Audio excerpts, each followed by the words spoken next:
The curious incident of the dog in the nighttime. Chapter 11. Chapter 11. Then the police arrived. I like the police. They have uniforms and numbers, and you know what they are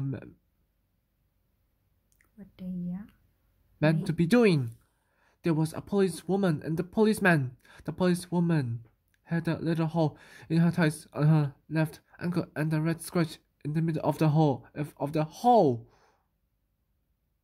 The policeman had a big orange leaf stuck to the bottom of his shoe, which was poking out from one side.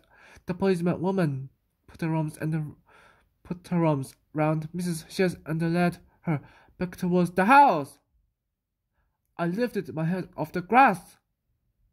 The policeman squatted down beside me and said, "Would you like to tell me what's going on here?"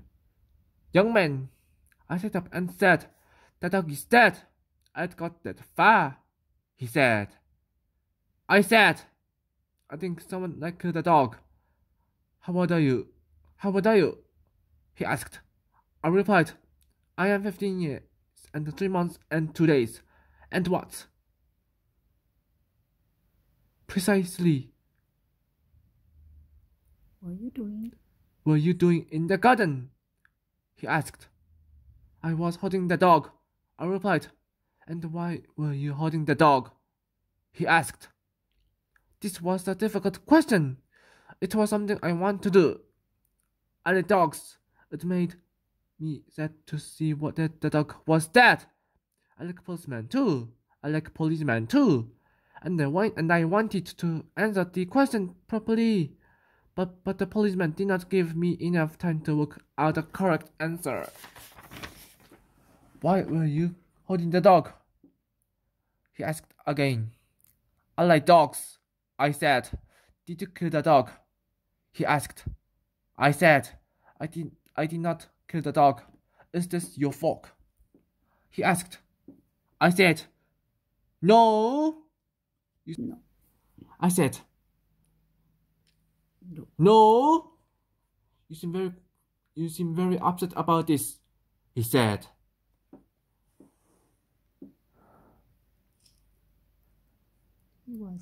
He was asking too many questions and he was asking them too quickly. They were sticking up in my head like loaves in the factory where Uncle Terry works. This factory is a bakery and he operates the slicing machines. And sometimes the slicer is not working fast enough, but the bread keeps coming and there is a blockage. I sometimes think of my mind as a machine, but not always as a bread slicing machine. It makes it easier to explain to other people what is going on inside it. The policeman said, "I am going to ask you once again."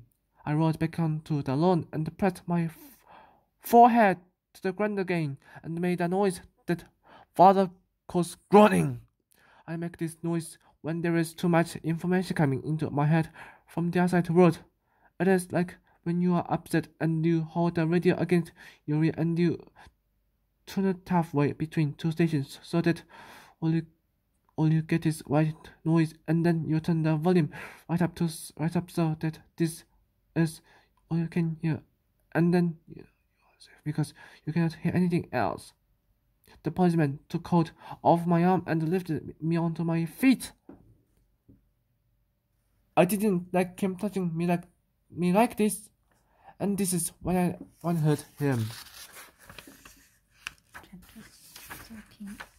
Come on. Chapter 13. This will not be a funny book. I cannot tell jokes because I do not understand them. Here is a joke. As an example, it is one of Father's. His face was drawn, but the curtains were real.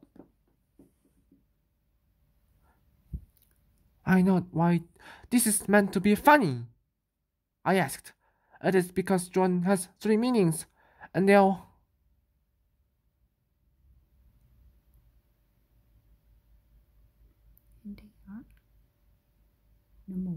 Number one, drawn with a pencil. Number 2, exhausted. And 3, and number 3, put across a window. Put across a window. And the meaning. Number 1 refers to both the face and the curtains. Meaning. Number 2 refers only to the meaning 2. Meaning 1. Meaning 1. Meaning 2. Meaning 2 refers only to the face. And meaning 3 refers only to the curtains. If I try to say that to myself, making the word mean the 3 different things at the same time, it's like hearing 3 different pieces of music at the same time, which is uncomfortable, confusing, and not nice. It's not nice, like white noise. It is like 3 people trying to talk to you at the same time about different things, and that is why there are no jokes in this book. Chapter 7. The policeman looked at me for a while without speaking. Then he said, I am arresting you for assaulting a police officer. This made me feel a lot calmer because this made me feel a lot calmer because it is what policemen say on television and in films. Then he said,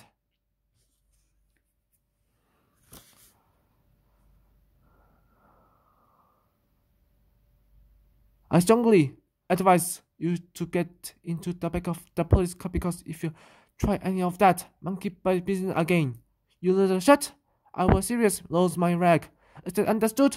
I walked over to the police car, which was parked just outside outside the gate. He opened the back door. Come on. You should finish. Back door and I got inside.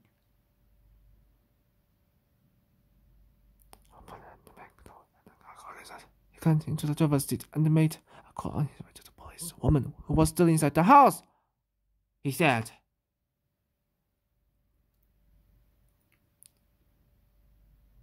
this little bugger just had a top at me. Just had a pop at me.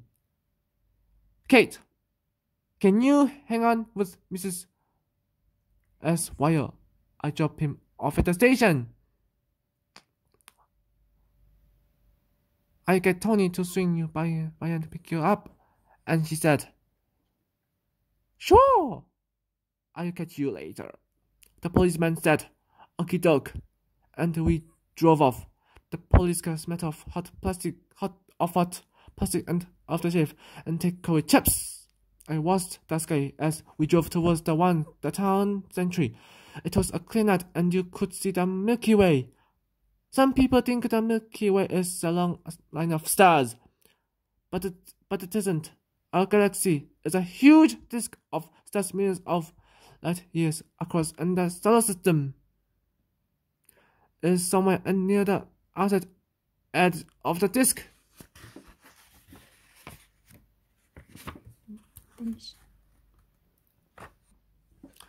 When you look in direction A at 90 to the disk, and you don't see many stars, but when you in direction B,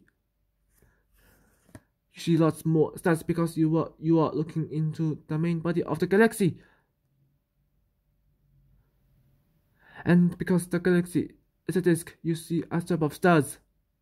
And then I thought about how, for a long time, scientists were puzzled by the fact that the sky is dark at night, even though there are billions of stars in the universe, and there must be stars in every direction you look. So, that the sky should be full of starlight because there is very little in the way to stop the lighting reaching in Earth. Then, they worked out that the universe was expanding, that the stars were all rushing away from one another after the Big Bang, and the further the stars were away from us, the faster they were moving. Some of them nearly as fast as the speed of light, which was why daylight never reached us. I like this fact. It is something you can work out in your own mind just by looking at the sky above your head at night and thinking out without having to ask anyone. And when the universe has finished exploding, all the stars will slow down, like a ball that has been thrown into the air, and they will come to a halt. They will all begin to fall towards the center of the universe again, and then there will be nothing to stop us seeing all the stars in the world because they will all be moving towards us, gradually faster and faster, and we will know that